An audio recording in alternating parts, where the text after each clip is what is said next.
It was just like, Oh, that's oh my awesome. God. It was just so, it was like so intense, you know? And that movie just generally, you're like, God damn, like the obelisk, you know? Yeah, yeah, It's really just a metaphor for a clit.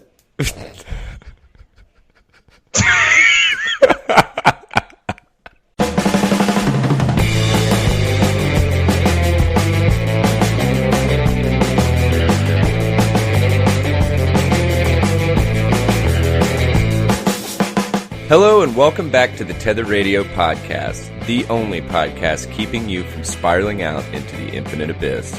I'm your host, Daniel, and I'm joined, as always, by my brother and co-host, Joseph. Yo, how's it? Oh, dude, This just in. episode just in. 54 of the Tether Episode Radio 54. Podcast. Stop. Right? Isn't that what they say Yeah. for the Telegram shit? The commies are headed in over the coast. So how you been, there. dude? Good. I thought you were about to like reenact part of the 2001 Space Odyssey. Yeah. Yeah. Dude, I caught 2001, just for the listeners here, I caught 2001 A Space Odyssey last night, and it was a real mind roaster. A real mind roaster, man. Yeah. Goddamn obelisk. Where will it show up next? Where You know? in the world is the goddamn oh my Obelisk? god. Obelisk. Dude, well, especially at the end, where it's like, he's a young man in a spacecraft watching an old man. He's an old man watching an older man. He's a fetus. You're just like, God damn.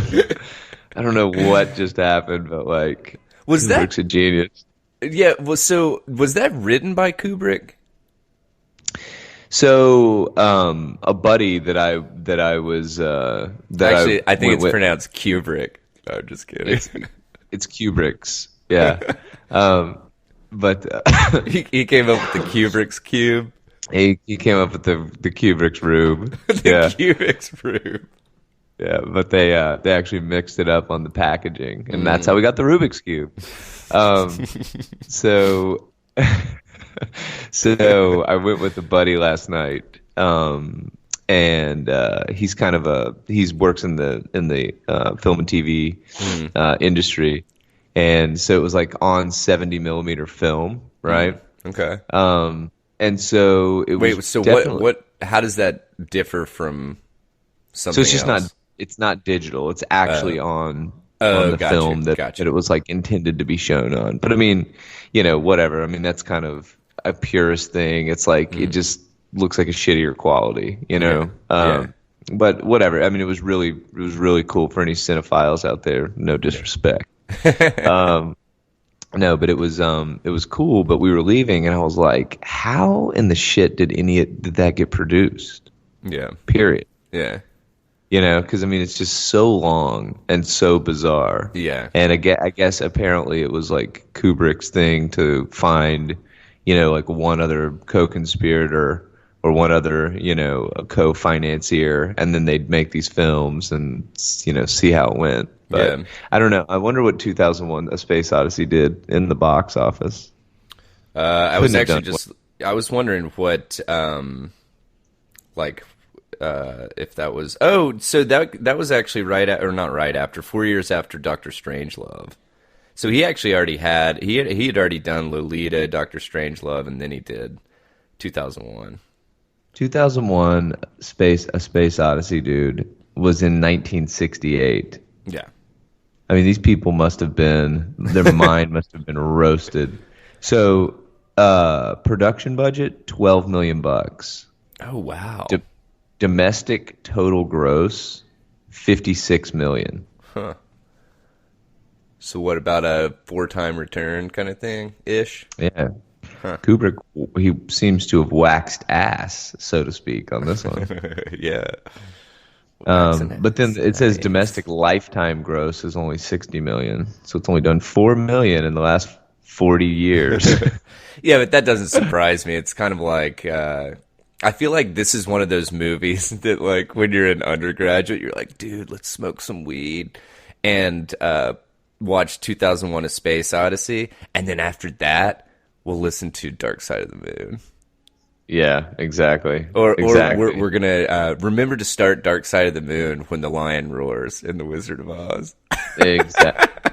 That's exactly right. And now, Right. and now you work for Ernst and Young. So fuck you, man. That's awesome. Yeah, dude. But it was good. It was it was good. I just like you think back, like, I don't know, in 1968 that had to be blowing people's fucking minds, man. Yeah. Like Oh, all the definitely.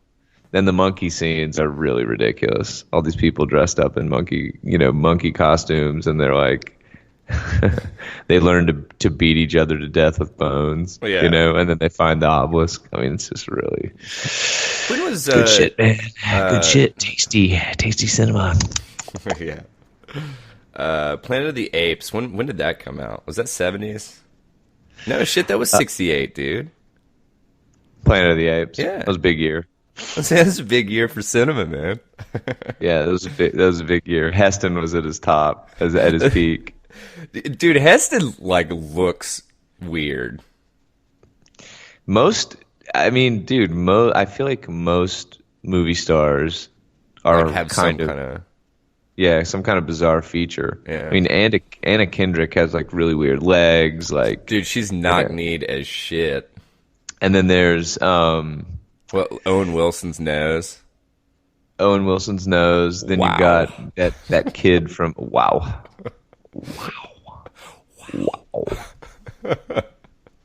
Come on in here, big guy. Stack a couple pancakes. Like, God, he's always the same. Him and Vince Vaughn are just like, it doesn't fucking matter what they're in. They're What do you think I'm going to do? You think I'm just going to come in here and then just walk through the door and then just start smashing plates and then just run out the front door? I don't do that, John. You know what I mean? It's like, See, Tether Radio listeners, what you didn't realize was episode 54 is just going to be me naming off movie stars and Joseph doing shitty impressions of them.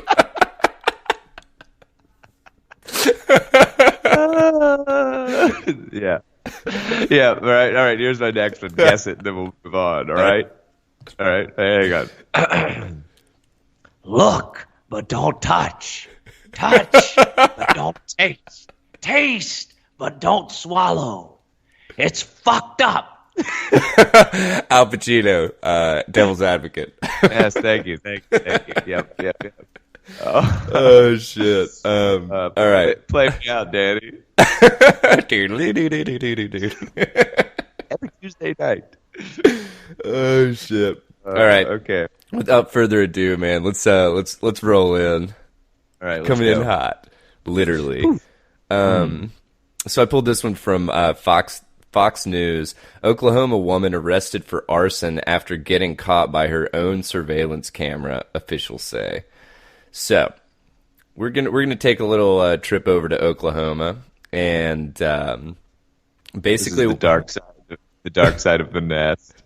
yeah.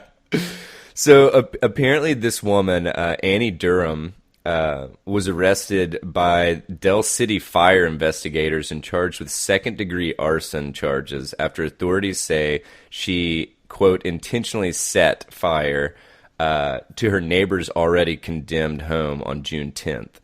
So, and then they say the key evidence, it was from her own, it was surveillance footage from her own, like, security camera. So basically what happened is this woman was not happy with the fact that this house directly beside hers had been condemned, and she was pissed because apparently squatters and like just like whatever drug users and shit, they were using it as a flop house. And she just had kind of had her fill of that because I think she'd put in a decent number of complaints, but nothing was being done about it. And so she decided to take matters into her own hands and throw like pretty much like a Molotov cocktail through or over her fence into the I guess through like a window in the garage of the house next door. So the fire department shows up. They realize that it was a condemned house, so they just kind of managed the fire from the outside. And then once it was safe for the firefighters to actually enter the building, they go in, looked for all the I guess survivors, if there are victims, if there were any, and then pretty much started investigating it. Well, they realized that the start of the fire was from the fire started from this one window. Okay. And they realized that a security camera on her house was pointed at that window. So I mean, dude, literally, she couldn't have framed herself better, like in the actual footage. 'Cause I mean, it's ridiculous. It looks like she like meant to get caught, but it's like obviously this wasn't thought. I'm assuming this is why she's probably getting charged with second degree as opposed to first degree, because had she not been on the fucking surveillance camera, they might have done first degree. I don't know. I don't know really what is the difference between first and second degree arson. I think it's how hot you can get the fire. Nice. They're like, ooh, that was a spicy one. First degree. First degree. It's hot. Ooh. It was more of a smoldering.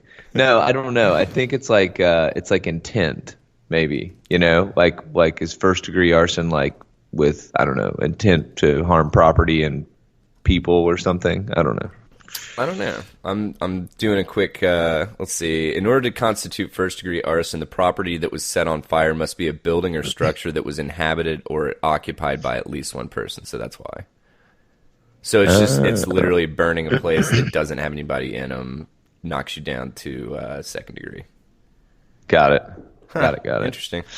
But anyway, so we won't dilly-dally on this one. Basically just this woman... I don't understand like how it goes from I'm gonna call in and like make some complaints about squatters in this condemned house next to me. All right, fuck it, I'm gonna burn the mother to the ground. Was this neighborhood like what was? I'm assuming this neighborhood had some fringy elements to have a condemned house. Yeah, I would assume, man. They don't really say much about the actual neighborhood. But just looking at the surrounding houses and stuff, it looks like kind of fringy. So yeah, she's sitting there having a glass of Riesling on a Friday, and she's like, "I'm serious, Todd. I've had it. I've had it with this shit. I've had it with this shit. Well, you know what, Vicky? For all I fucking care, burn it down. You know what, I will, Todd." Yeah. I'd say that's probably pretty accurate. So. Yeah, that's exactly what happens. Dude, it holds nothing to this next article. So I pulled this one from Fox News. Alabama man allegedly fed attack squirrel meth to keep it aggressive. Dude, the picture of this guy? Yeah. If anybody's feeding an attack squirrel, it's this dude. And I know, right? Full like neck tattoo all the way across, and he's got something, I don't even know what it is, but he's got a tattoo right above his right eyebrow, and shaved head. So was he keeping this thing? Ronnie Reynolds, okay. So no, actually, it wasn't Ronnie Reynolds. Ronnie Reynolds was I guess he was at the scene, but the alleged caretaker of the squirrel was Mickey Polk, a.k.a. Meth Man. So okay, so Mickey. So picture is of Mickey. Yeah, the pictures of Mickey. So, so why were they? So why is it called an attack squirrel? Dude, I'd say that if you take enough look fucking at this meth, picture of this squirrel. Is this actually a picture? Yeah. Oh my God. Well, since radio is is not visual. Yeah. Dude, this thing is just looking out of the bars with these like long claws. Like It's like this on the thing, side of its cage, like this thing has had a challenging upbringing yeah, for yeah. sure. But so this shit wouldn't have even been discovered had these fools not been, I'm assuming, trafficking meth out of this place, because the reason that they found the attack squirrel was because they had busted these fools, and they had a bunch of meth and like body armor and shit in their place. But I don't know why Yikes. I don't know why you would choose to have a fucking squirrel. I would think there's a good chance you're so addled Yeah. that it just, I don't know, you thought it was a small dog. Yeah, it's possible, I guess. But What do you think the squirrel's yeah, name dude. And was? wait, and what state did that come from? Oh, Alabama, man. Boom, Yeah. boom. There it is. In the There comment it is. section on Reddit, dude, somebody was like, "Dude, Alabama man is really giving Florida man a run for his money." I was like, "Yeah, that's a good point. Good point." Yikes! Well, they got the little feller freed, so hopefully he'll get clean and get released. Yeah, he'll probably So show he's back just up at the he's house. just eating meth. Yeah, This goddamn squirrel, man. That poor bastard. that's funny, huh? Yeah, man. Yeah, Yeah, 'cause and you- I love the quote from the sheriff's office. There was no safe way to test the squirrel for meth. but he had meth in his whiskers, so we knew. So we knew. Jesus, dude. Oh, That's man. intense. But That's intense, man. we'll go ahead and This- cruise. Yeah, this next one, man, I thought was fucking really depressing. Go Yeah. ahead, though. Yeah, so I pulled this one from The Guardian. U.S. beekeepers lost 40% of honeybee colonies over the past year, a survey finds. So just to have full disclosure in regards to this headline, I'm going to whip down to who was actually surveyed. So basically, they surveyed 4,700 beekeepers from all 50 states, and that basically accounted for about 12% of the U.S.'s estimated 2.69 million managed colonies. Damn, that is a fuck ton of colonies. Huh. Anyway, so this survey was about 12%. So I don't know how indicative of, we've seen plenty of articles coming out over the past. They've actually cited in here pretty much like the mid-aughts. So like around 2006 was when we started seeing declines in the honeybee populations. And In 2006, correct. but they've been measuring this for a while, or no? I think, well, so 2006 was when they came up with this thing called colony collapse disorder.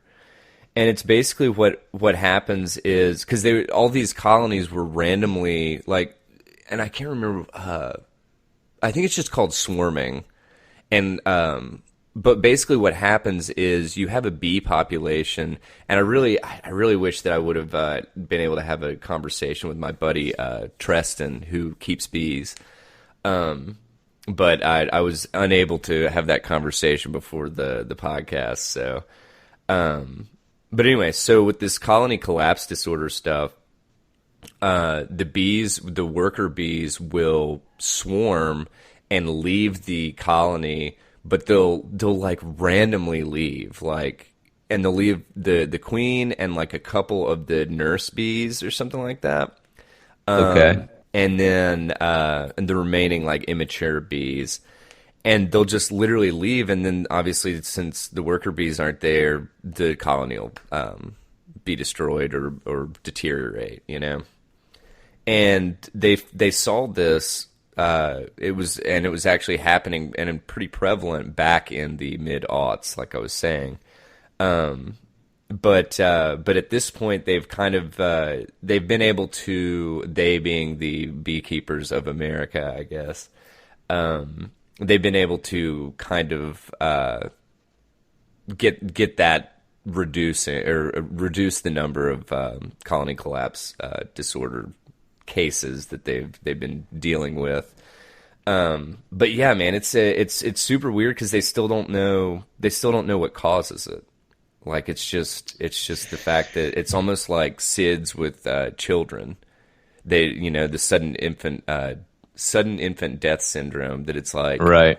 they think that it's maybe like, kids get up against the side of cribs and have blankets too early or something like that, or it's like loose bedding and they'll recirculate air, and so they basically just asphyxiate. Right. Right. But they're not really sure what causes that either. So with bees though, I mean, I remember reading about this in 2000, maybe like 2010 or 11. And like with bees, it's just so fucking crazy, man, because they are such an important part of the ecosystem, and to have like numbers dropping like that is just like really, really, really, really wild when you think about, I mean, correct me if I'm wrong, but like the earth would kind of be fucked without the lowly bee. 100%, man. No shit. Like, and I didn't even realize until reading this article, but, and I'll just read this one little paragraph. So honeybees are actually an introduced species to the U.S. and are intensively managed for their pollination services, and I didn't realize like how extensive it was, but right. But they'll like take them to like, they'll like transport them places. Exactly. Right? Yeah, they'll take them to, for instance, California to help cultivate crops such as almonds. And basically, the almonds grown in California or the plants are, is it trees? What the fuck do almonds grow on? Almonds do grow on trees. That's what I thought. Okay. But it's solely reliant on honeybee pollination, like specifically honeybee population. So, and that's just one crop or whatever that would be reliant on it. But like it's basically at this point they've kind of gotten that CCD order or CCD under control, the colony collapse disorder stuff. But now they're dealing with like mites and viruses that'll spread between like colonies and stuff, and there's just not really like a really good way other than like quarantining and like trying to just stay on top of that and not even introduce the mites or viruses or anything to your colonies. That's like kind of the only way to combat that. But yeah, man, it's been kind of kooky because I mean, even I was talking to my buddy Treston, and I think he was saying that they experienced about a 30% drop. And so what people will do to combat this is they basically just have to work that into their into kind of their process. So over the summer when the bees will swarm, they'll split them. They'll split like a hive or a colony so that they can build their numbers up because they're just preparing for losses over winter kind of thing.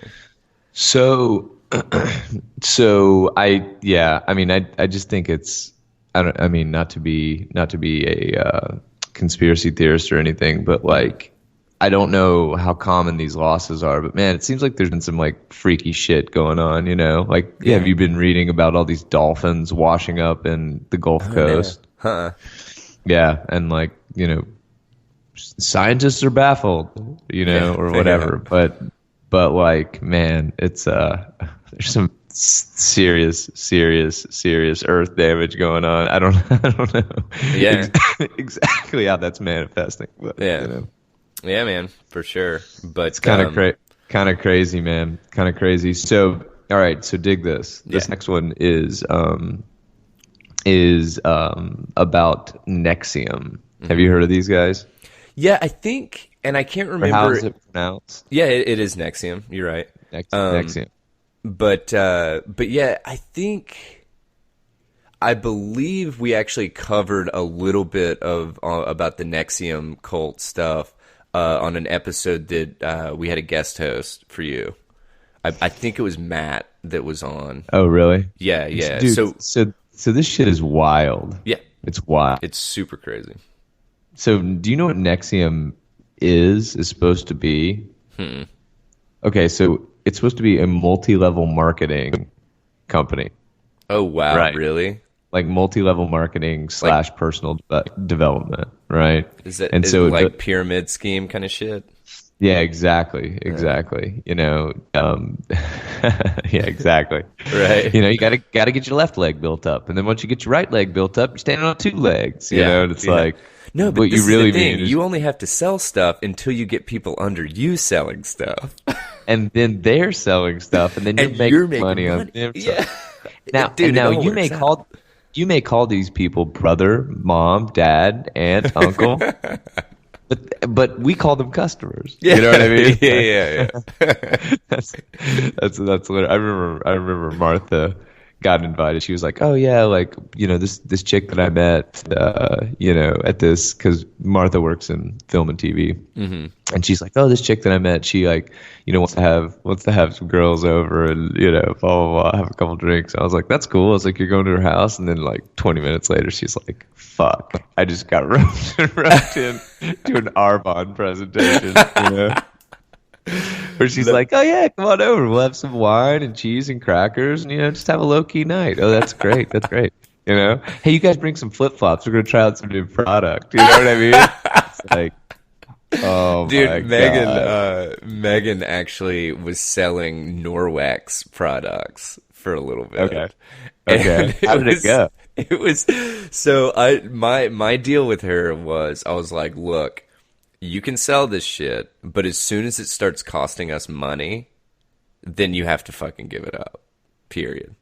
And she was like, all right. So she had a couple presentations at our house, and like she'd like smear like peanut butter on a window or something and then use these like fucking Norwex cloths or whatever to like clean it Right. off.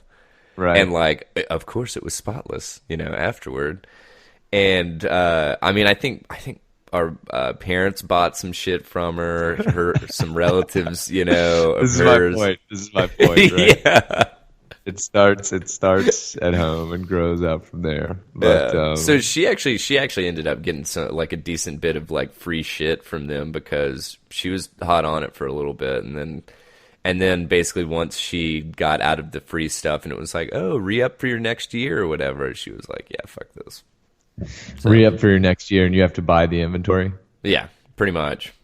Yikes. So Yikes. it was like 250 Norwex bucks or is something what? like that. They're like the special rags. Yeah, it's like it's supposed to have like, which this is true, but like it's supposed to have silver like interwoven in it because silver actually does have like a slight I think it's like antimicrobial property kind of thing. Okay. And it legitimately it works, you know. And I mean like the Norwex, the like all-purpose cloths were actually pretty awesome. But Right. then you get past that because you know all these companies have like one staple product, and Right. then it's like, oh, and then you know put this deodorant crystal in your fridge and it'll be great, you know, Right, it'll set off a right. great vibe and you know keep your fridge smelling fresh, which it did not work. So And then all of a sudden you wake up and you're using fucking Norwex toothpaste, Yeah. Norwex, Norwex shampoo. yeah, and the other thing that I fucking hated about Norwex, which we're still dealing with, is the fucking like they're like, oh, reduce dryer sheet uses. So we're gonna give you these wool like balls that you put in the dryer, and it, you know your clothes will come out like fluffed and you know whatever static free. Those things do not work. They basically get in the leg of of pants or something, or like wrapped up in a sheet. And then, like, all your shit comes out. Your hair's standing on end because of the mass quantities of static. And then you fucking, like, don't know where the dryer balls are because they're, like, wrapped up in your shit. It's just... I would write a strongly worded letter to Norwex is what I would do. Yeah. You know, dear Norwex, Daniel here. You know, Yeah. you may Sorry, that know was my a you may know my wife. She's one of your she's one of your reps. yeah, exactly. You But know. anyway, so sorry, hardcore tangent about fucking pyramid schemes, but so Nexium, what was their what was their main shtick? So the company was billed as a multi-level marketing group and professional development group, right? And the professional development group had these seminars, these executive success seminars, right? But this guy, Keith Raniere, who was the founder of Nexium, Yeah, turns out that Nexium was what he was actually running was this like weird cult kind of like this weird like sex cult yeah, organization, right? yeah, Where he would get members of Nexium to introduce women, right? yeah, And then there was like this like 12-point mission statement that had to be recited by folks that were in that was so there were Nexium classes, right? yeah. And the rank was signified. I'm pulling some of this from Wikipedia, but Right. so the research I was doing, the rank was signified by colored sashes, not unlike the belts used in martial arts classes, right? And then there was like this 12-point mission statement in which participants pledged to purge themselves of all parasite and envy-based habits. Like, obviously, this fucking guy, this fucking creepo, is just grooming people, right? Yeah. And so, anyway, so it like, I mean, dude, this is executive success, a multi-level marketing, company that was like based on executive success. So this is a module, right? One of their like, training modules, right? Yeah.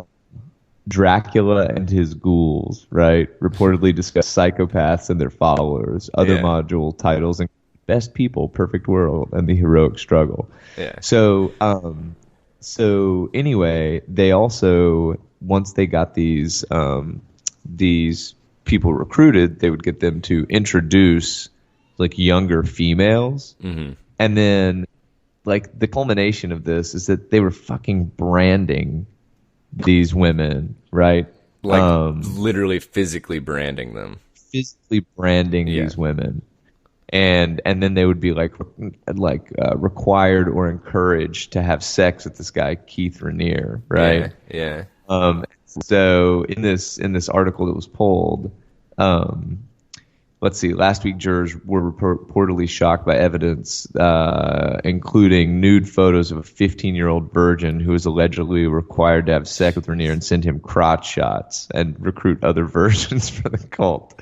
I mean, dude. Well, dude, the little thing, like couple paragraphs before that about allegedly required to give their quote master or recruiter naked photos of themselves and other blackmail material before joining. Like, the fuck? Dude, look, if ever there is an executive success program that wants you to send a dick pic, do not do it. Like, they do not have your best interest in mind. Yeah, right. But I mean, that is, fuck, man. It's so crazy how that shit can get like so sideways. Well, I just, I don't understand. I guess I don't get the fact that it's like where do you have to be in your life that like that sounds like a good idea? Dude, I honestly think because I mean even at fucking like 15, dude. Think about First of all, there's got to be some obviously some major trauma going on at home, right? Yeah. But like, on kind of a larger level, I mean, I don't want to, I guess go too far down the rabbit hole on this, but on a larger level, man.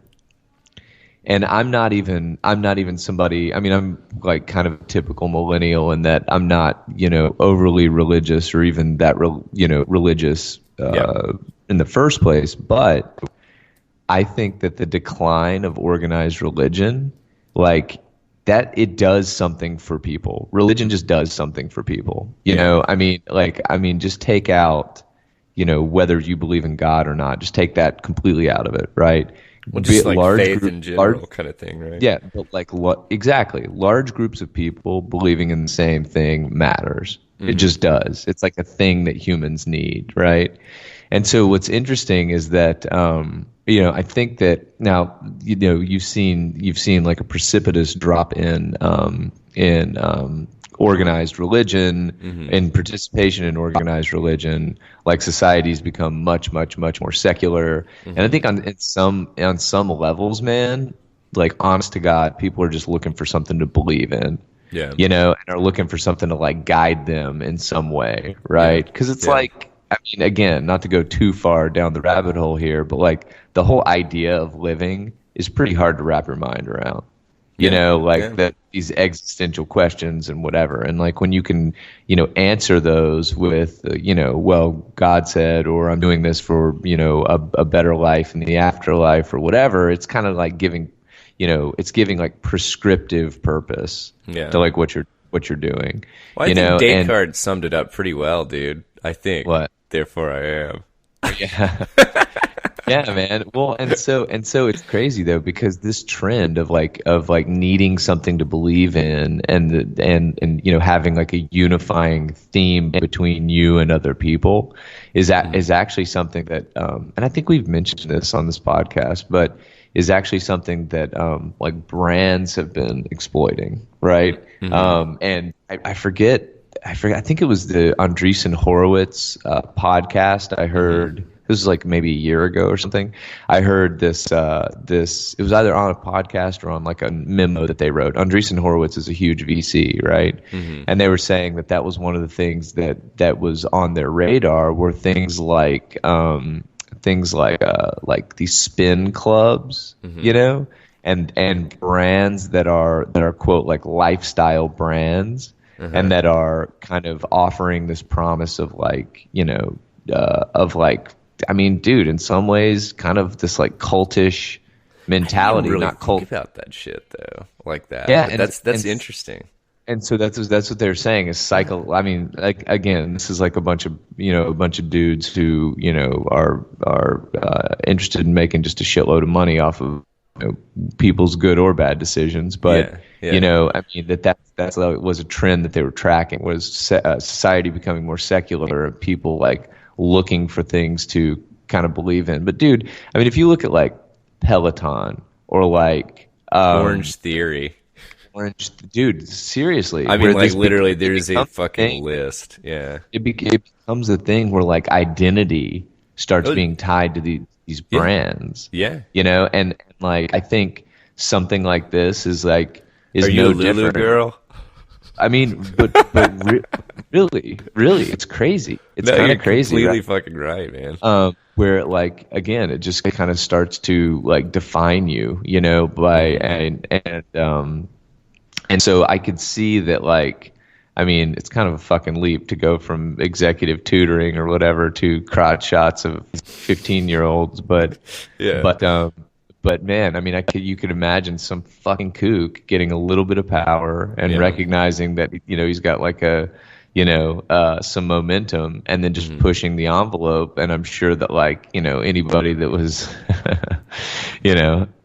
serious about executive success probably Yeah. bailed pretty quickly. Yeah. But some hangers honors, and Yeah. maybe this is where they end up. But man, it's just it's so crazy.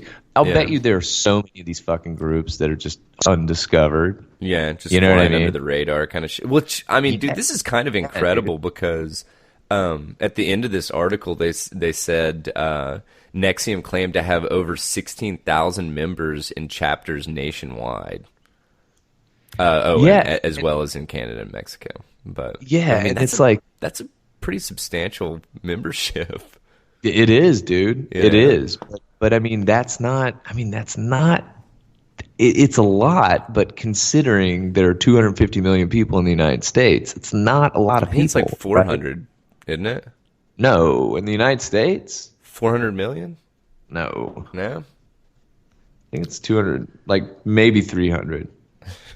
I feel Yeah. like we're haggling at this point. I'll give you 300. God You- damn, you are totally correct, dude. yeah, it's fucking In huge, dude. 2000, in 2000, well, it hadn't been 250 million in a while. It's 327 million. Yeah, yeah. But there are I knew it was up 327, there, but yeah, 327 million. 2008. That yeah, right? That's the last. So there are 327 million point two people in the United States. yeah. And so 1600. I mean, this is like the hustle, right? 16,000, 16,000. So but 16,000 still, people yeah, it's a paying, drop in the paying bucket compared. So and think of it like this: 16,000 people paying across, the United States, Mexico, and Canada, or whatever, paying, let's say, $20 yeah, a month for membership. Like, that's insane. yeah, Like that number gets big quickly, yeah. and Oh yeah. and it's really, really, really, really interesting to think about that shit, Well, Consider but so 16,000 is pretty substantial, but considering the U.S. population, it's let's see, it is 0.0048 of a percent. and if they're paying you $20 a month, that's $320,000 a month. Yeah, yeah, A month. that's fucking crazy, man. It's So crazy. yeah, and I'm just pulled $20 out of the air because it Yeah. said some of these seminars were like $7,200, Well, dude, right? it's like that fucking which I won't go too far into this by any stretch, but the Tony Robbins shit. I didn't realize how much his Think about fucking that guy. seminars. What do you think about that guy? I think he's honestly a fucking brainwashing lunatic. Yeah, Personally, yeah. I mean, it's people. I don't get it, man. I don't get it. But it's also one of those things that I don't feel like I was ever had like an identity crisis or like right. Struggled with being kind of comfortable in my own skin. And so Just in other people's skin. It puts the lotion on, or it gets the hose. it puts the lotion on its skin, or else it gets the hose again. Yeah, right. Yeah, but I think that I mean, dude, there are a lot of people. I mean, well, okay. Case in point, how we always come around to social media and how destructive it's been on people's mentality of just themselves and their own successes and stuff like that, because everybody's comparing themselves to the 0.02 percenters kind of thing, Yeah, I mean, I think that with these self-help gurus, it's such a slippery slope because there are. I mean, I sent you that podcast with Naval Ravikant. Yeah, that was right. incredible. Yeah, Yeah, and he's like Joe Rogan. He was on. What was the dude's last name? Naval. Ravikant. Ravikant. Yeah, And it's listeners it's, should it's check that out. Yeah, I mean the dude is a sharp guy and has some really interesting things to say. I don't know that I agree with everything that he says, but for the most part he has some some pretty lucid commentary on society and kind of lucid commentary on just living the best life or whatever. But it's interesting because then you have so Naval Ravikant is like an entrepreneur, founded a couple companies. Now he's a VC, and it's just interesting because you see this kind of this commentary come out from him, and it's interesting and it's compelling and it's inspiring in many ways. But then you have like these fanboys or fangirls that are like pulling down, like the podcast and like stripping out like the points he made from the podcast and distilling them for everybody else. Yeah. And then I just think you end up, building up these people into these figures that are just, because of the force of the crowd and the force of large groups of people kind of looking and thinking in the same direction, you end up building, I mean, shit, I guess to bring it all the way back to, the lack of organized religion and the secularization of society, you end up creating these personalities that are like, yeah, larger than life, but also swing like a big fucking stick when it comes to, do people doing what they say. Yeah. And so it's kind of interesting because like Tony Robbins, if you watch some of this guy's shit, like his early, like I saw some video where he called, some black dude the N-word in this, and I like watched the video and he was just like, I mean, his point was like really interesting where he was like, what if somebody called you the N-word, right? He's like, that would make you angry. And the guy's like, hell yeah, it'd make me angry. And he's like, you're letting a word control you or whatever. And he was like, and it's like, I get it. You know what I mean? Like, I totally understand what he's saying. But then all of a sudden it goes from that to like this fucking public spectacle of like people firewalking and shit, showing the power of, mind over body Power or of whatever. positive thinking.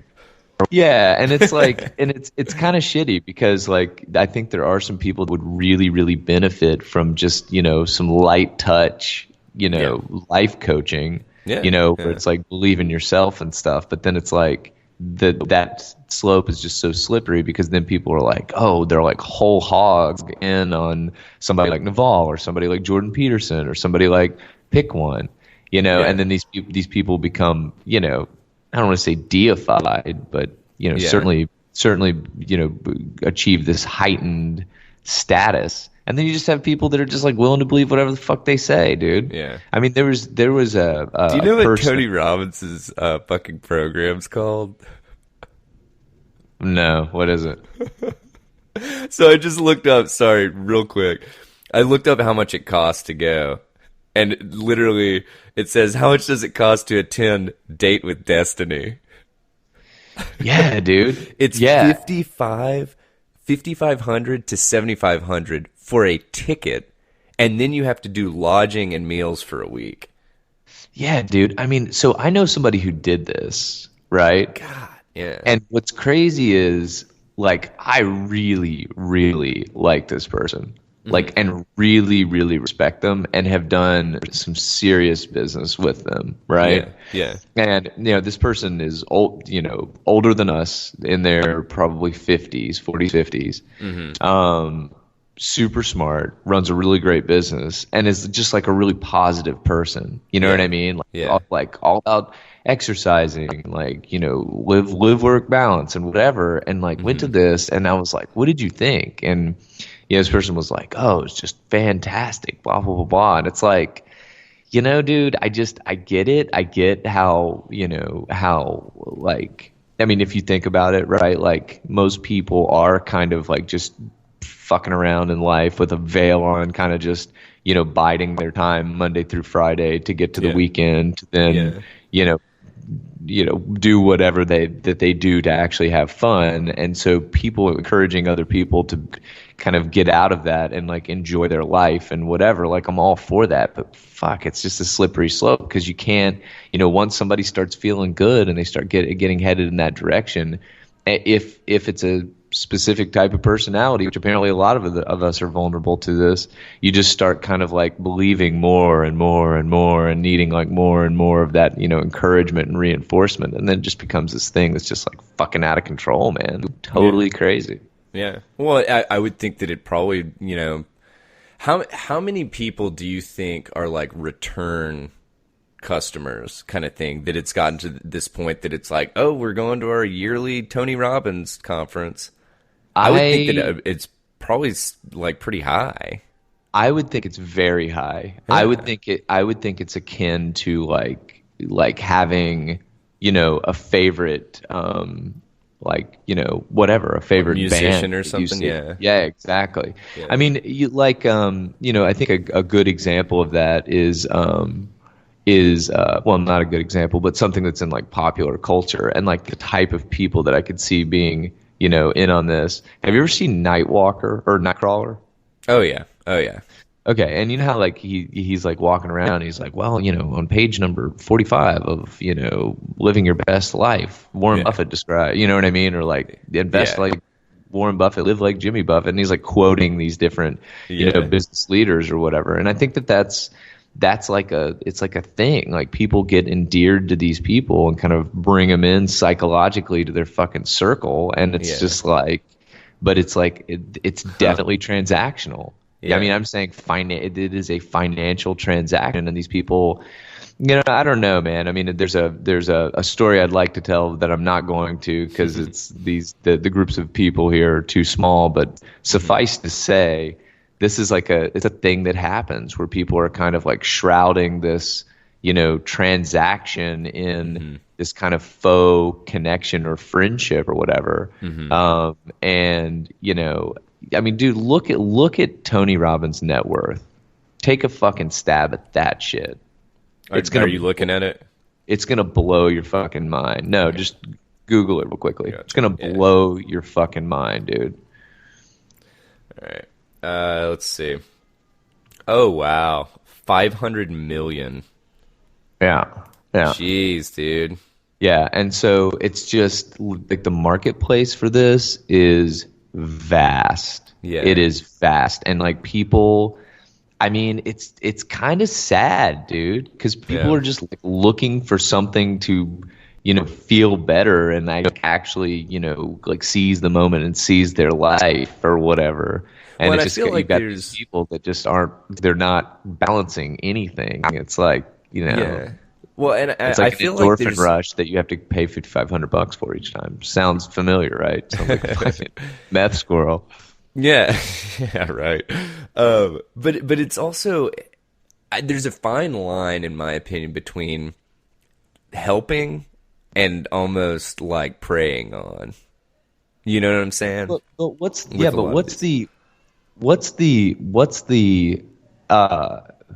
defining line? And would you be able to put yourself on the other side of this? Okay. You're being you. Like you're just doing you, right? Just like mental exercise here. And you're passionate about life, and you've got you've got a philosophy, and you're wearing a teal shirt, and it's buttoned about halfway up. And you're wearing. Do I have long hair? You've got long hair, and you're wearing some breezy cotton pants. No, but, I've got my best linen suit on. You got your best, and you're standing on a cliff, and the Bahamian air is just feels great, right? As you sip the last of your margarita. As you sip the last of your margarita and overlook your congregation, it occurs to you. No, but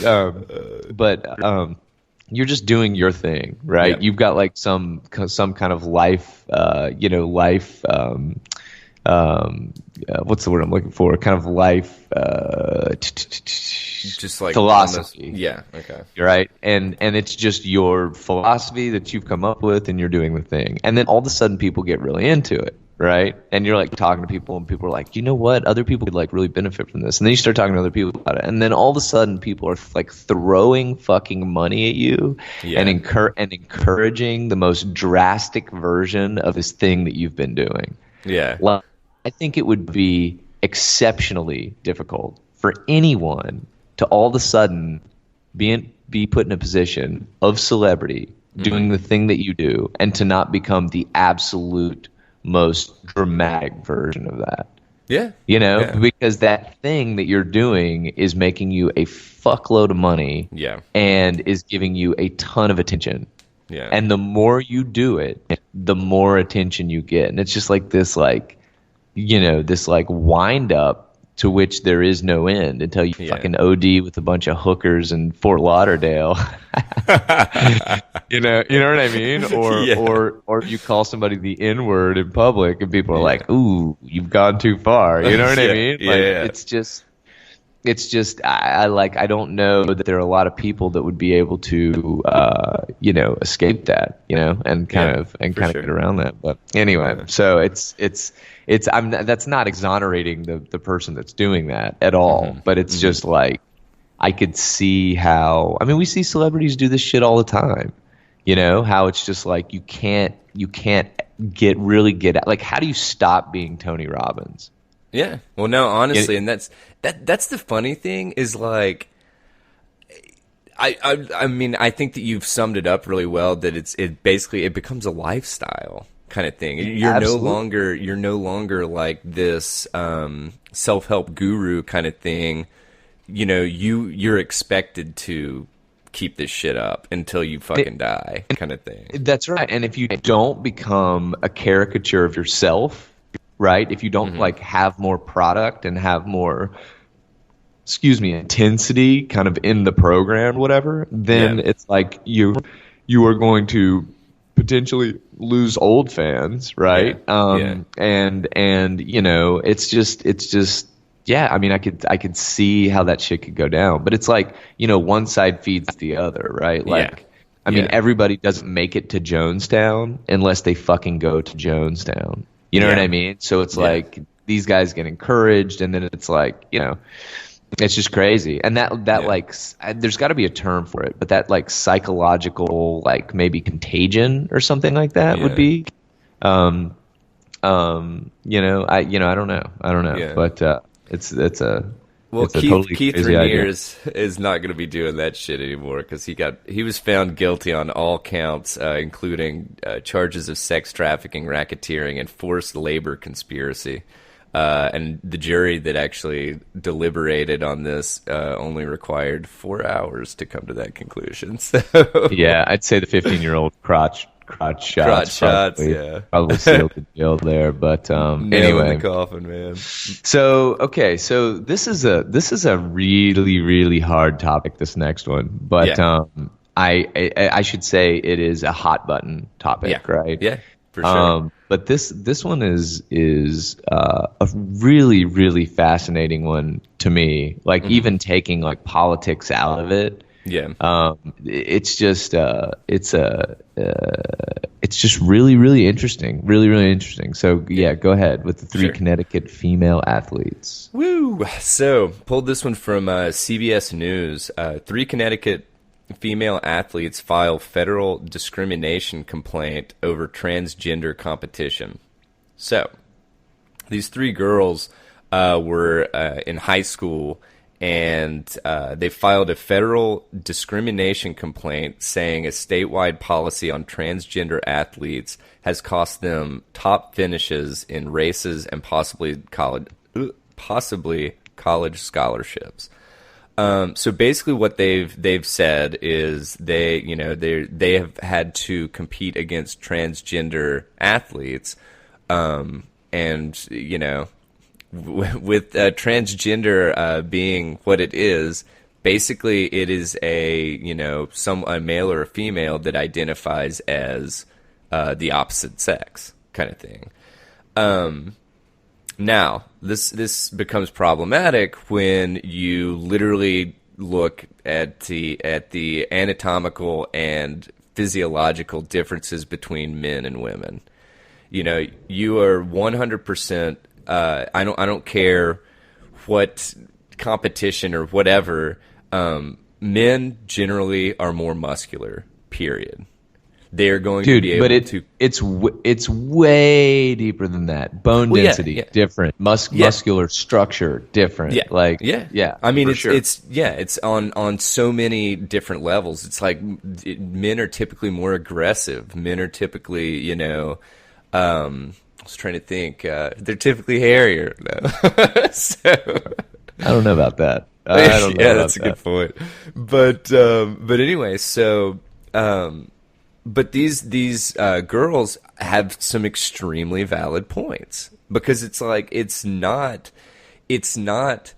a societal thing, It has nothing to do with that, and it has nothing to do with what gender someone might identify with. I mean, this is like in people's DNA. And you can't change that shit even if you do gender reassignment surgery or hormone therapy or whatever. Yeah. This is I find it I just think that this is so interesting because like humans are just so complex, right? And like I don't find it hard to believe at all that somebody could be born a man or born a woman and that their, you know, brain chemistry could lead them to feel as though they were born in the wrong body and want to change that and whatever. And if it's an adult and this adult wants to make that decision for themselves, like go ahead. Like who gives a shit? You know what I mean? Like if you wanna be a different sex, like do the thing, whatever. That's fine. But I think where this gets really, really interesting to me is that like biologically, I don't know, and I really don't know how we've gotten here, right? Because you've got. I mean, I don't mean to turn it into a left versus right thing, but you've got like you've got like, for example, people that believe in global warming, right? And that's and I'm not saying believe in global warming. I'm saying people that have come to a scientific conclusion that the Earth is warming. Okay, fine. Like maybe it is. Maybe this is like something that's happening on like geological time, and it's just like a part of a large macro phase. Maybe humans have created it. Whatever. I'm just saying people that say that scientific evidence is backed up global warming, right? But then these are in some cases the same people that are saying. But that doesn't. But not with genders. Like there's no one true gender, right? And so it's like, or excuse me, there aren't two genders. There are many, right? Or there's fluidity. There's gender fluidity, and it's like sure, psychologically, maybe, right? Like maybe that's a possibility. Like I'm sure there is like a spectrum of sexuality, where some people like aren't just hetero or aren't just homo. Like it's like. It is like Well, dude, whatever. Life is not black and white. Life is not black and white. I mean, and we exist on a spectrum. Period. Right? Absolutely. But I don't think I would have to. I don't have like a ton of evidence in front of me backing this up. But I think that minus like it's not. What's the mutation where you're intersexed? Klinefelters? Is it Klinefelters? Is that when you have like basically all that's like XXY or something like that? Is that what you're talking about? It's let's see, Klinefelter syndrome, right? Yeah, that's exactly what it is. Klinefelter syndrome, also known as 47 XXY or XXY, is the set of symptoms that result from two or more X chromosomes in males. Okay, so it's like they exhibit some physical. People that have Klinefelter syndrome exhibit some physical characteristics of females, right? Less body hair, breast enlargement, things like that, right? Yeah. And so it's like minus some cases like that, most people are born XY or XX, and you can test this, right? Yeah. Like this is like a fucking fact. It's in your DNA. Yeah. So that's the interesting thing to me is like I don't really know. It's just like how the fuck can it be argued that something that is without a doubt testable, like I can look at this and I can say I can understand what your chromosomes are, right? Yeah. Like when that carries over to like these physical expressions like sport, like I just don't see, if you want to keep sport fair, and that's the purpose of having male and female sports, because if you take a man and a woman that are the exact same dimensions, the man is probably going to be able to lift more weight, is probably going to be able to do physical things that the female may not be able to do. Like that's kind of the reality of like the different body structures or whatever. Yeah. And so I just don't see how we've gotten to this point where it's like, oh, okay, like psychologically you're in this place, and I get it, right? Like you want to be accommodating, but this just seems like kind of absurd. Yeah. And well, it just seems like I don't really, in my opinion, I don't really see where the controversy is, in regards to I don't think that transgender athletes should be able to. They need to be competing against what their birth sex was, not what they identify as. Yeah, In yeah. my I mean, opinion. So I don't think I disagree with you, man. I mean, it's mm, like to me, it's like it's a very similar conversation, that has happened in the military, right? Where it yeah, was like, not having, for a while, women were not allowed to be in combat, right? yeah, yeah, And I think that's since changed. But I mean, the point of it is, if you take a female and you hold a female to the same exact physical demands that a male is held to. Like, let's yeah, say you go through Green Beret training or SEAL training or whatever. yeah, Like, I'm sure it's possible. I'm sure there are females out there that can just wax through that, no doubt, yeah, right? yeah, But it's like, when pushed to the absolute limit, like the long tail of male physical performance is probably going to exceed the long tail of female physical performance. I yeah. mean, you see it in the Olympics, you see it, like world class athletes Well, just everywhere, just right? look up, yeah, just look up like the records for both men and women. You know what Well, I'm that saying? I mean, it's right. I mean, it's like, look, dude, the reality of it is, man, some female weightlifter is going to be able to whip my ass, right? Yeah, Like in yeah. weightlifting, some female, WNBA player is going to be able to whip my ass in horse. But but no, I mean, really, is just going to be, this some woman who's 6'3" and, like, is just has got the build and the structure and is like a professional athlete, is going to be able to, kick in, any, dude off the street's ass. But if you look at their direct comparison, in male athletics, like, you're going to see just, I don't know, if you look for a direct comparison to like a WNBA player versus like an NBA player, and you pick out the best of both, you're just going to see differences. That's the Yeah, reality of it. So I don't know. yeah, It's just really confusing how that is. I don't know. You can sense a coming backlash, right? Where people are yeah, like, wait a second, does that make sense? You yeah. know? Oh yeah. And I'm with you. It's kind of it's fucking where we are, but it seems that it should be questioned. So I Well, mean, is the so argument that these people are going through therapy, like or not gene therapy, but like going through, hormone routines and therapy, see, and that they that's have become female? Is that? see, no, that's the thing is like they don't say anything about hormonal therapy for these high school which, I mean, in all actuality, they shouldn't be undergoing fucking hormonal therapy as a high schooler. You know, I feel like well, actually, I take that back. If it's one of those things that, I guess if the parents want to sign off on it or whatever, it probably would be more effective if, because you're still growing and changing at that age. Yeah. But that's also, I feel like, a counter. The same argument could be used for not allowing it. You know what I'm saying? Yeah, and let me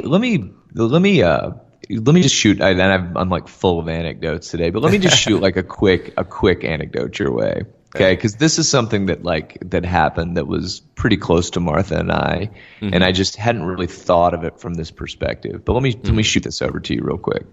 So there was a person that Martha and I knew. We've since kind of lost touch, but this person that we knew had a kid, and this kid was born a female, and the kid's dad was in the special forces, right? And when he was deployed, and unfortunately had some like really really crazy shit happen with him. Like he and his brother were both deployed. The brother died in a helicopter crash. And like this guy he came back and he was like really fucked up, right? Yeah. And I mean, it's just like whole different ball of wax there, how crazy Yeah. the what veterans go through is. But Yeah. guy comes back and he's just really struggling with acclimating back to back to society. And so the point of the story is that this little girl just idolized her dad, right? Yeah. Yeah. And the dad is like having trouble, so he's going back to the Middle East, and he's doing like contractor work, which really just means, he gets paid to like fucking murk people in this gray area that we live in right now, right? Yeah. Yeah. And was kind of losing his shit. And anyway, guy turns up dead. Okay, Yeah. like OD'd or something and drowned, right? Yeah. And so this little girl, had kind of idolized her dad, wanted to like wear jeans like her dad and wear shirts like her dad and have her hair cut short like her dad or whatever. And so became just really, really attached to like a male identity, right? Wanted to play football, like didn't want to wear dresses, like all of these things. And her mom, was being very wanted to just do things that are traditionally male, right? Are traditionally, yeah. And so whatever, who gives a shit, right? It's a kid, like whatever. But wanted her mom to start calling her like a different name that was more ambiguous, right? So how old are we talking at this point? Dude, this kid was 4. 4 fucking years old. 4 right? when she And was wanting to be called something different? like when she was a little kid, Yeah. like 3, she Yeah. didn't want to wear like pink and all that kind of stuff. Yeah. Like was not Yeah. into it, right? Which is like whatever, dude. I mean, you and I used to wear dresses when we were that age, and play mom. Oh, you and stopped? yeah, right. Just kidding. I have one on now. I've got on my classy heels right now for the podcast. My feel good pumps. And so her mom, we were talking to her mom about this, and her Yeah. mom was just like, because at this point the kid was like 6, right, and was like, only had friends that were boys and didn't want to hang out with the girls and whatever. And her mom was just like, I'm so conflicted about this whole thing because, you want like a normal life for your kid. You don't want your kid to be like rejected and like, go through the ringer on this. And like if the kid, was just born, a lesbian or something, like whatever. But it's like this was kind of going past that, where she was like asking like why she was born with certain parts and without others. You know what I mean? Yeah. And her mom was just like, this is like torturous because what do you do? Like, my kid is crying in the morning because she doesn't want to, have a pink backpack and, do the things that I just thought that I was doing because I had a little girl. She doesn't want to do these things. And so she's like, as she's growing up, do you lean into that or do you lean away from it? Because she was like, here's what I don't want is a dead kid. Yeah. Right? What I don't want is a kid at 12 and a half who fucking, takes their own life because they're tortured with this like thing that is going on in their head. So she's like, how far do you lean into that? Right? If your kid is like asking for these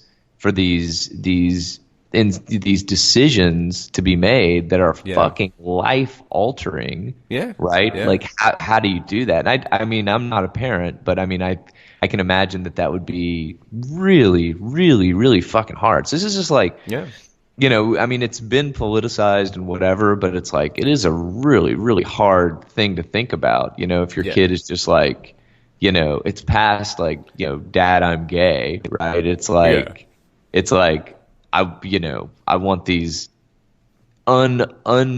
irreversible things to be done because this is how I feel. And you're just like, is it a stage? Is it not a stage? How the fuck do you know? You know what I mean? And then if you lean into it. So anyway, that's what I think is so interesting about this is it's just such a hard topic to like once you start extending past like the sports conversation and shit, it's just a really, really, it's a complicated thing, man. Well, and me being the cynic that I am, the shitty part about all of this and even the conversation around it is the fact that, if some people will see this as a way to game the system and they'll fucking take advantage of it for that reason only. You know what I'm saying? You're saying So in the sports so it's like, conversation. yeah, in the sports Yeah. conversation, or I'm just saying in any situation that they might be able to gain whatever, some kind of upper hand by using this as a tool. You know what I'm Right. saying? Right. And Right. it sucks because, like, you know what, the story that you just told, I mean, that sounds absolutely 100% legitimate, you know? And I don't even know how to even remotely start addressing that, you know? But then you're going to have, you know, people on the other side that it's like, okay, what if this kid just wants to wear a dress because it gets him attention? You know, this boy wants to wear dresses because he noticed that his parents give him more attention, or a girl that, you know, wants to have her hair cut super short and like dress, you know, in jeans and whatever, doesn't, whatever, you know, whatever the scenario is, but it's just because it's an attention grab and they're a kid and they like attention, you Yeah, know? and how would you even begin to unwind that? Well, yeah, exactly. It's just it's literally the possibilities are endless in regards to scenarios generated from the whole transgender movement kind of thing, you know. And yeah, it's just a completely, the complexities are just out of this world in my opinion. But Yeah, but it does seem fairly cut and dry with the athletics portion. correct. Yeah, I would agree with that. Yeah, because it's like, I mean, like you can't, like you're not gonna let an 8-year-old boy play, like fast pitch, little league with like Yeah. 13-year-olds. Yeah. You Yeah. know what I mean? Unless they can just absolutely meet that level of physicality, you're just not gonna it's not gonna happen. Like that's Yeah. why there are age divisions there, right? So let me pose something to you, or a question to you, because this is actually in this article also, and we kind of discussed it a little bit pre-show. But so the Swiss Supreme Court, basically prior to a recent ruling, they had regulations in place that would require female runners with unusually high testosterone to take medication to reduce their levels of that hormone if they wanted to compete in certain events. So the Swiss Supreme Court has recently ordered a suspension of these regulations. Okay. So what if you had a transgender athlete, and I'm going to go ahead and I'm not going to involve anyone under the age of 18 kind of thing. So you've got a consenting adult kind of thing that is willing to do this hormone therapy. Do you think that gives them a legitimate, I guess they should be allowed to compete kind of thing? Well, I don't know because I mean if I don't know what hormone therapy, like I don't know the nuances of it, but I mean Yeah. if it changes, if it literally transforms your body into a female body, which I don't know how that's possible, Well, maybe 'cause, not. like, Maybe you're- not literally that, but like reducing muscle mass and stuff. Like basically Yeah. lowering. You know what I'm saying? I mean, if you are testing within the bounds of what it means to be a female athlete at that level of physicality, Yeah. like sure, Yeah. you know what I mean. But I just don't. That's not. I don't think that's how it works. And I don't. Well, I don't. and I I don't don't know either. for a I'm- fact. But it's like. Yeah. I mean, could it be argued that like. I mean, I'm riffing hard here, but like, could it be argued that like, if you're sprinting, for example, having more narrow hips and like longer, femurs or whatever the fuck puts you Yeah. in like a position to run faster, maybe. Yeah. Yeah. You know what I mean? So it's like I just think that like even somebody that's over 18 committing to this, like that's fine, you can do that, but it's just like it just seems in sport like this is, to a certain degree, this is measurable. Yeah. Right? Like Yeah. we can look at these things, and if you're falling outside of these bounds, it's pretty tough. But I mean, here's the other thing, right? Like maybe not to get too ridiculous on this, but like maybe as we understand, like the kind of spectrum of like how complicated physiology actually is, then maybe there is like another grouping that can come from that, where it's like tolerances of like, I don't know. Tolerances of different testosterone put you in different levels of competition or something. I don't know. I don't know exactly. I mean, it's like male athletics and female athletics. It just seems like, I don't know. That's a tough one, dude. It's a really, really tough one, because I'm sure there are females that are born with just crazy high levels of testosterone naturally. Yeah. So. You making that comment just made me think. I wonder if women that have like abnormally high levels of testosterone, I wonder if they gravitate more towards sports.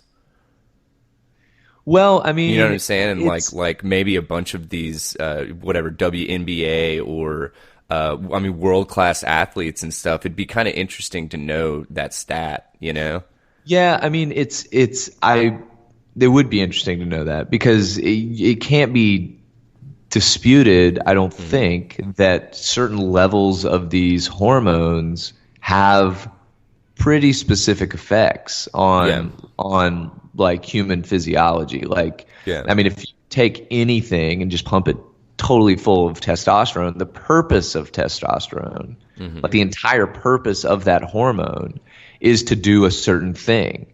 Right, is to trigger certain things. Like, that's why it's there in the body, and so with heightened levels of testosterone, you see like more aggressive behavior. You see like and from that aggressive behavior, you could extrapolate like a keener sense of competition. You know what I mean? Yeah. Mm-hmm. And it's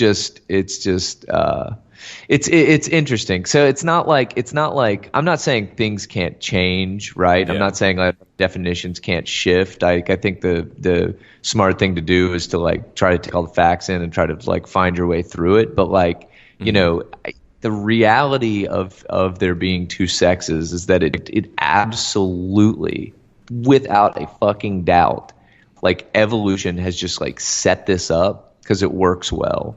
To like for the species to continue to be like propagated, you know what I mean? Like that's just the way that it is, right? Like, I mean, they're so I don't know. And so it's like, can we like evolve past that or some shit? Like, I have no fucking idea. I have no clue. But it's just I just think it's really interesting, because we are living in a time where the things that were kind of blind spots scientifically are no longer blind spots, because we've got this deeper information. Now, what do you do with that? Like, I don't know.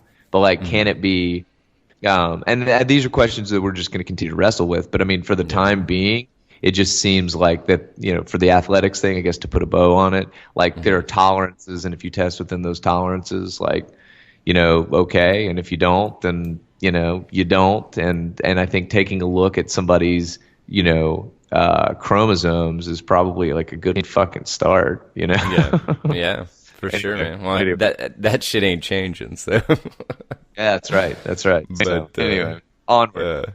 Yeah. Well, I'll tell you what. I just glanced over at the time, and we are about that time. So I'm gonna wrap with this last article, and then you can do our little social dance and jig. So I pulled this from the Associated Press. Badly made fake license plate leads to arrest in California. Are you seeing this plate?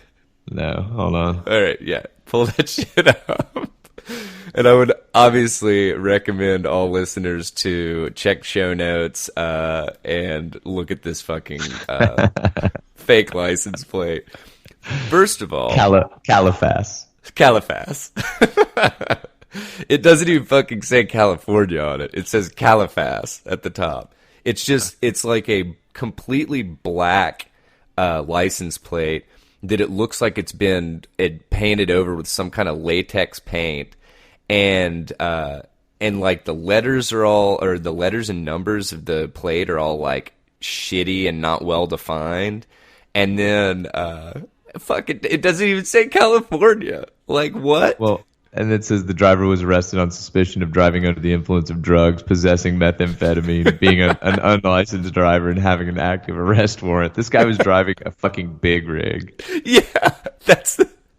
It's like, what? What in the fuck? Yeah, dude. Yeah. Well, so those black license plates are available, but like they sure as shit California. don't look like that. Well, yeah. Yeah, that's right. It doesn't look like something that like a third grader drew, you know? Yeah. Like it literally looks like an art project for like a fucking third grader. Yeah, it does. It does. Totally does. But well, I'm glad they got this knucklehead off the road, man, you know? Yeah, exactly. I feel safer. Yeah. But fucking tractor trailer. Anyway, so it's that time. It is that time. This is episode 54. I feel like we could have gone on for fucking hours because we had some juice there at the end. Yeah, we had some juicy articles, man. Maybe we'll have to carry some of these over, the ones that we didn't cover, to next week because we had some interesting stuff on there. Yeah, I might make a note to see if anything has changed with the Connecticut stuff, the transgender athlete stuff, and see if they've actually made any progress with the trial. Yeah, that would be the court case. That'd be a really interesting follow-up, man. That'd be a really interesting follow-up. But anyway, so the world continues to spin, and we continue to search for the Black Obelisk, which, you know. Oh, yeah, baby. Little 2001 Full fucking circle. Full fucking circle. There you go, dude. All right. Well, this has been episode 54 of Tether Radio Podcast. As always, we appreciate you joining in for the sleigh ride here. And here we go. If you want to email us and send us a tidy little note, or maybe a not so tidy little note, maybe a rant or some rambling stream of consciousness, we'll take it all. tetherradio@gmail.com. That's TETHERRADIO@gmail.com. Excuse me. You can find us on Twitter at Tether_radio, Instagram, same handle at Tether_radio, and on Facebook, Tether Radio, all one word. And that is on the Facebook. And don't worry, we'll have our Libra coin wallet set up so you guys can shoot us some juice in that once Congress clears it. We might have to cover that next week, by the way. It's a fucking interesting Facebook's crypto. Yeah, got a little insight on that you made to dig, Daniel. Cool. So, all right. But anyway, so this has been episode 54 of Tether Radio Podcast. I'm Joseph. And I'm Daniel. And we are reminding you, dear friends, to stay tethered in this nutty world, and we will talk to you next week.